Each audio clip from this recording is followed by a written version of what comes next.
ल साथीभाइहरू नमस्कार। बजेट पनि आयो, प्रधानमन्त्री पनि आए। अब बजेट आएपछि हैन सबैतिर खुसी पनि छाइरहेछ, तलब पनि बढ्यो है।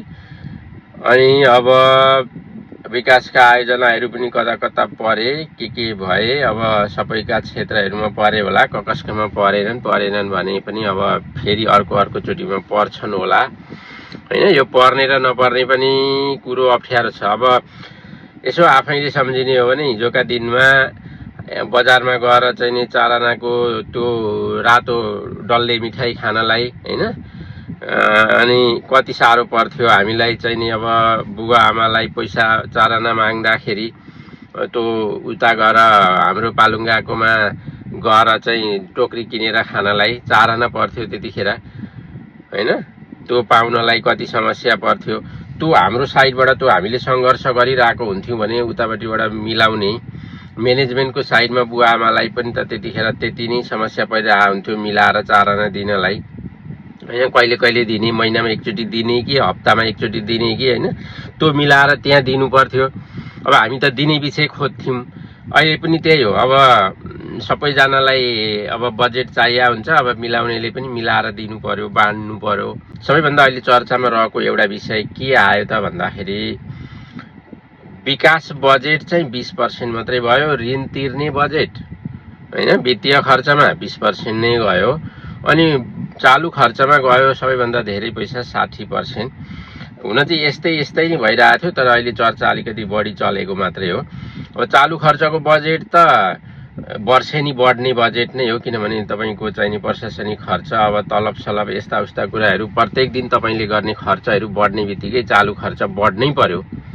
त्यो नबढेर त हुँदैन। तर पनि यता पर्सेन्टेजको हिसाबले अलिकति घटाएको जस्तो देखियो। त्यो ठिकै छ। सबभन्दा पहिले घर चल्नु पर्यो, घर चलिसकेपछि मात्रै विकासका कुरा आउँछन्। अब हुने त्यो विकासकोमा चाहिँ अलिकति अब बजेटको पर्सेन्टेज कम्ती भन्ने कुरा आयो। अब पर्सेन्टेज कम्ती भए पनि बजेट ठुलो नै छ। विकास गर्नु पर्यो। पहिलेको जस्तो चाहिने त्यो आधी विकास गरेर आधी गोजीमा हाल्ने चाहिँ गर्नु भएन। त्यसो गर्यो भने चाहिँ विकास हुँदैन हैन। अब चाहिँ गोजीमा नहालिकन भएको सबै पैसाले विकास गरौँ, त्यति गरियो भने थुप्रै विकास हुन्छ होला भन्ने चाहिँ हामीलाई पनि लागेको छ। अब तलब सलब पनि बढेपछि खासै धेरै घुससुस खानु पर्दैन। त्यसले गर्दाखेरि कसैले त्यसरी खाने खोज्यो भने त्यतापट्टि सरकारले अलिक बढी ध्यान दिनु पर्यो। अब अरू कुरा भनेको ऋण त तिर्नै पर्यो ल्याएपछि हैन।